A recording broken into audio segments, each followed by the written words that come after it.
Hello बच्चों, चलिए प्रश्न को पढ़ते हैं।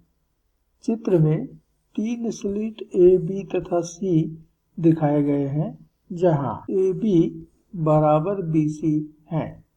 स्लिटों से डी दूरी पर बिंदु P0 है, जहां AP0 स्लिटों पर लंब है। लैम्डा तरंगदैर्ध्य का कलासबद्ध समांतर प्रकाश इन सभी स्लिटों पर पड़ता है। मान लें कि BP0 ऋण AP0 बराबर λ/3 तथा D बहुत बड़ा है लैम्डा से। तो प्रश्न का प्रथम भाग A सिद्ध करें कि D बराबर 2 λ/3 तथा प्रश्न का दूसरा भाग B सिद्ध करें कि P0 पर प्रकाश की तीव्रता किसी अकेली स्लिट द्वारा उत्पन्न तीव्रता की 3 गुनी होगी। नीचे हमें चित्र दिया हुआ है।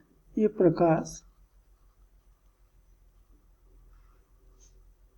3 स्लिट ए बी सी पर आपतित हो रहा है और इधर पीछे जो पर्दा है जिसकी दूरी कैपिटल डी है पर व्यतिकरण पैटर्न बना रहे हैं। तो हमें दो स्लिटों के बीच की दूरी डी ये कितना होगा, प्रश्न के पहले भाग में ज्ञात करना है।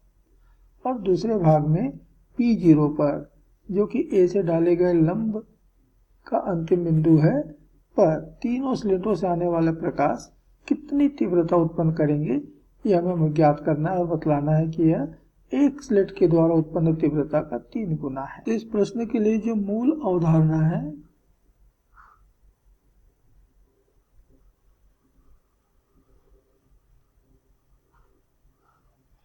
वह है व्यतिकरण पैटर्न में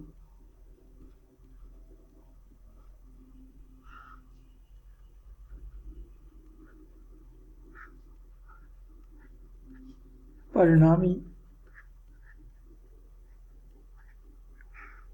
आयाम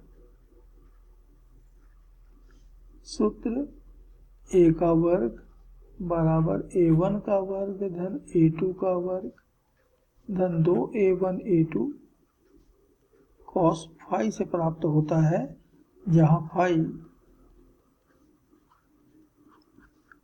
तरंगों के बीच का कालांतर है और a1 और a2 तरंगों के आयाम हैं।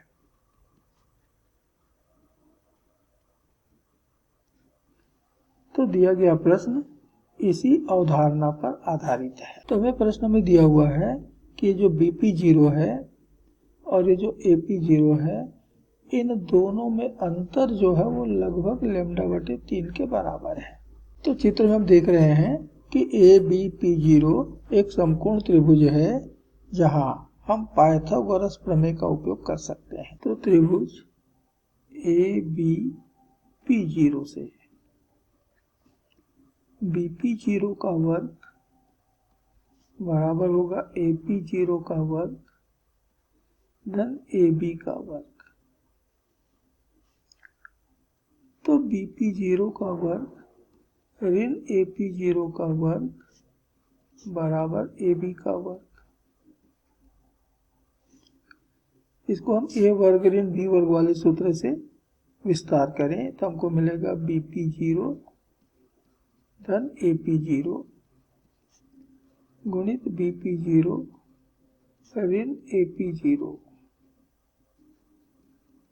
और AB तो D के बराबर है, तो ये हो गया D का वर्ग। अब BP0 और AP0 ये दोनों ही लगभग D के बराबर हैं और इन दोनों में जो अंतर है वो λ/3 का है। तो BP0 की जगह भी D रखा लगभग और AP0 की जगह भी D, और इन दोनों का अंतर जो है वो λ/3 बराबर D² है।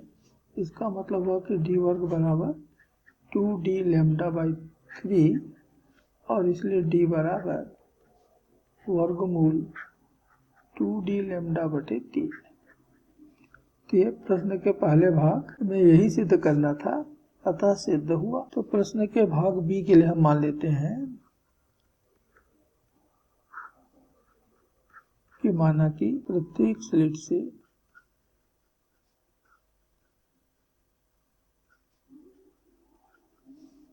पर्दे पर पहुंचने वाले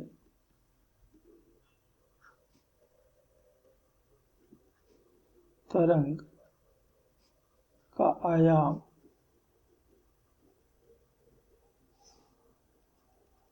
बराबर a है, तो b तथा c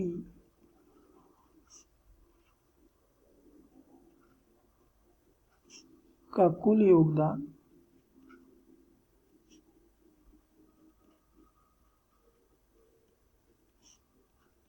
a बराबर 2a होगा। एवं a से आने वाली तरंग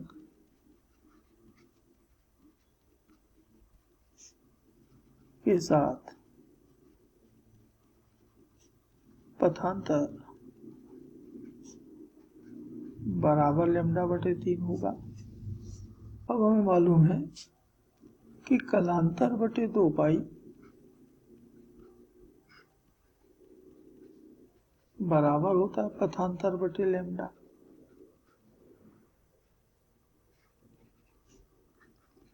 तो कलांतर तो मान लेते हैं पाई है बटा 2 पाई, पथांतर λ/3 है, ये प्रश्न में दिया हुआ है, बटा λ, तो λ तो कट गया और इसलिए फाई बराबर मिला 2 पाई/3।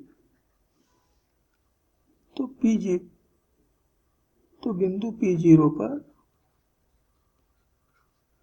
परिणामी आयाम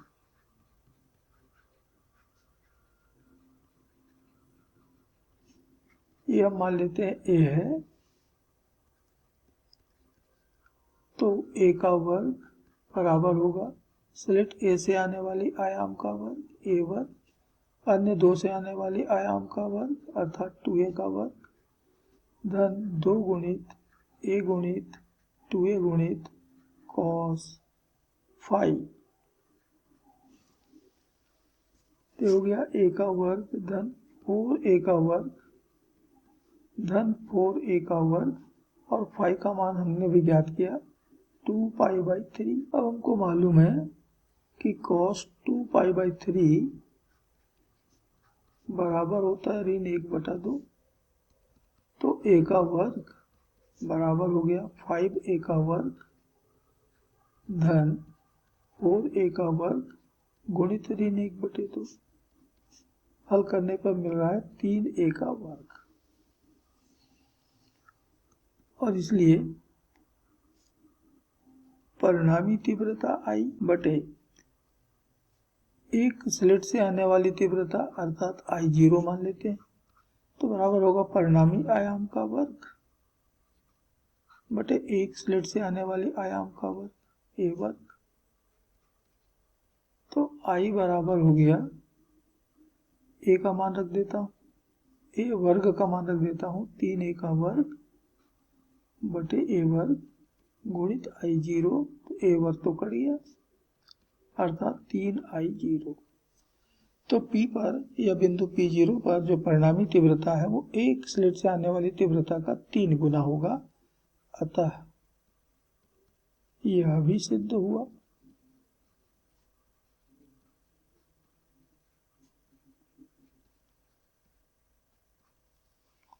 इस प्रकार हमने मूल अवधारणा का उपयोग करते हुए दिए गए प्रश्न को सिद्ध कर दिया है। आशा करते हैं आपको समझ आया होगा। धन्यवाद।